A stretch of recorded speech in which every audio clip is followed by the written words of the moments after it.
The dying 19th century left in its wake a forlorn figure, Dobbin, the family horse, soon to be replaced by a fearsome monster that breathed fire and drank gasoline. In hundreds of U.S. towns at the century's turn, Dobbin's demise began with a magic lantern lecture by a traveling salesman.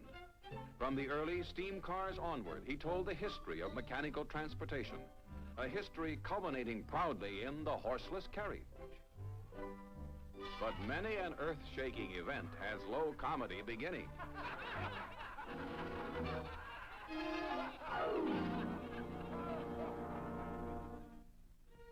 In place of gasps of amazement, the intrepid lecturer oft reaped hoots and howls from his audience. For though by 1900 more than 40 automobile factories were already in operation, the noisy, smelly, dangerous toy cast hardly more of a shadow on the national scene than this wayward cat. It was a red-letter day when the first auto came to town. No superhighways yawned for the horseless marvel.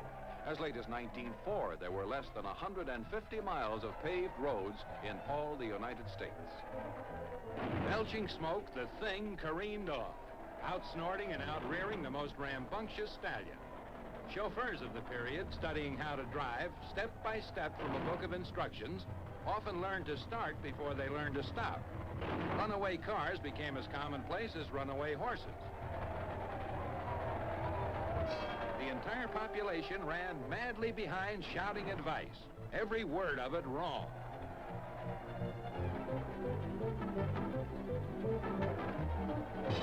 Soon town and crowd were left in the rear, and the terrifying invasion of the countryside began.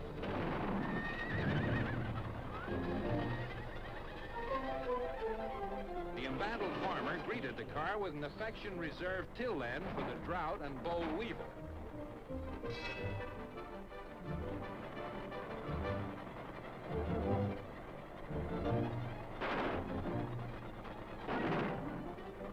Wait for me!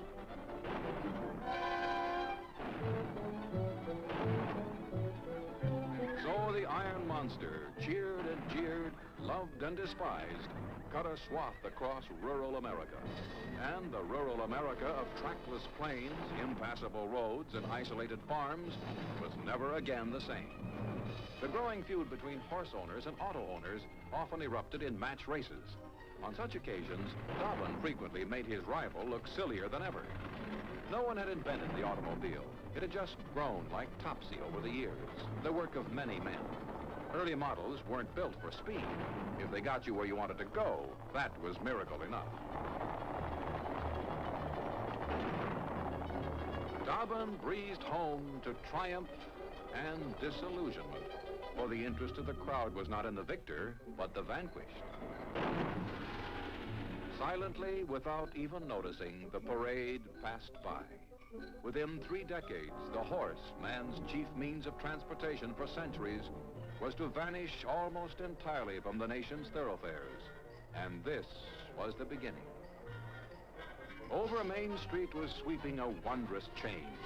By 1903, production of cars had reached a stupendous 9,000 a year. Begoggled drivers passed in polished metal splendor. There were some hitches, and most of the hitches were still to horses. Races between autos and horses became things of the past. Barney Oldfield, most famous of daredevils, pushed the record to a fabulous mile a minute and beyond. This is a dramatic reenactment with Oldfield himself reliving years later one of his great speed runs. This is the real thing. Rare and authentic pictures of the Vanderbilt Cup race of 1906. New Yorkers departed at midnight to attend a contest which started at dawn, covered 100 miles of curved and rutted Long Island roads, and was so accident-ridden it had to be abandoned. By 1914, the year these scenes were taken, dirt track racing was a national sport. When wheels squirted off, as they often did, drivers kept on going. On dry days, dust was kicked into a blinding, choking, almost solid wall. But public interest was stimulated, and new developments tested amid the racetrack's dirt and danger.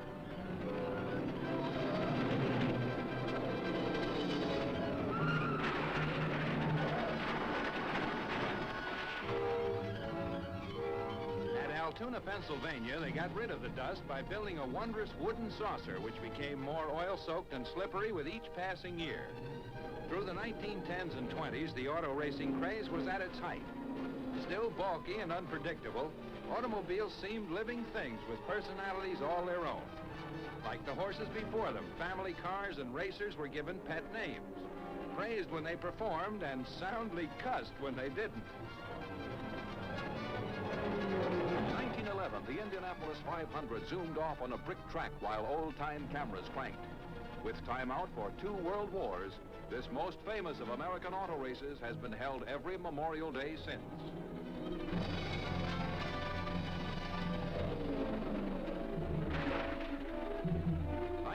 '16 saw the birth of the Pikes Peak climb. Its course, this hairpin road, snaking in 12.5 almost perpendicular miles, 5,000 feet up the side of the mountain. Its purpose?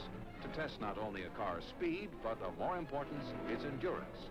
For it was the automobile's ever-increasing dependability that was rapidly putting the nation on wheels. More autos meant, alas, more accidents. A problem this inventor solved with a crash-proof bumper, only to discover he had also invented the world's most rapid exit.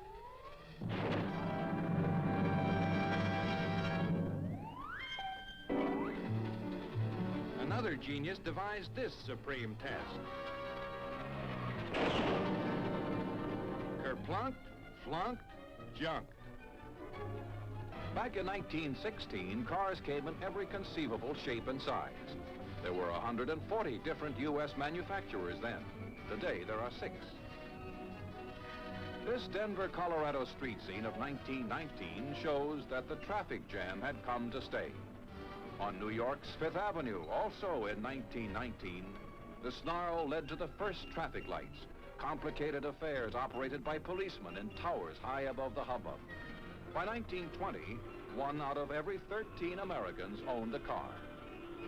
The success of the auto spurred inventors on to new achievements, like this locomotive car with smokestack and coal furnace, which all too quickly puffed into history.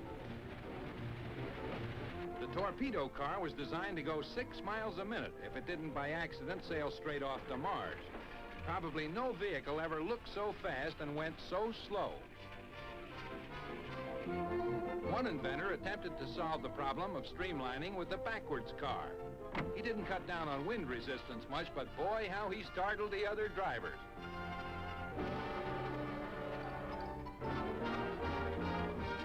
France's submarine car was supposed to travel not only on land, but on and under the water. And surprisingly enough, that is exactly what he did, cruising downward until only the smokestack marked its path.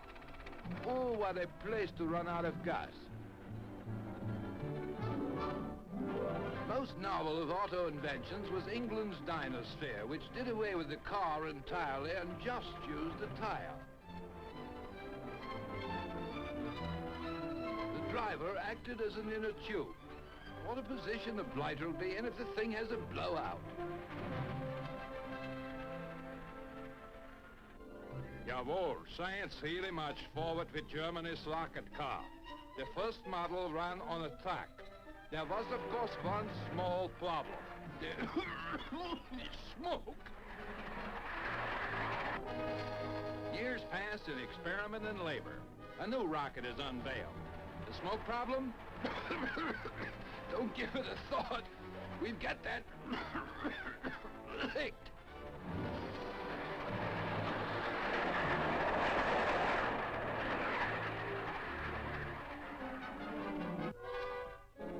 scientist never gives up. Years later, by increasing the rocket displacement, reversing the air intake with the Framis valve, and converting the upsilon to an alpha gamma in the fradenol biphenol, he's banished smoke forever. Oh, well, back to work. Come around in 10 or 15 years for the next installment of Gadgets Galore.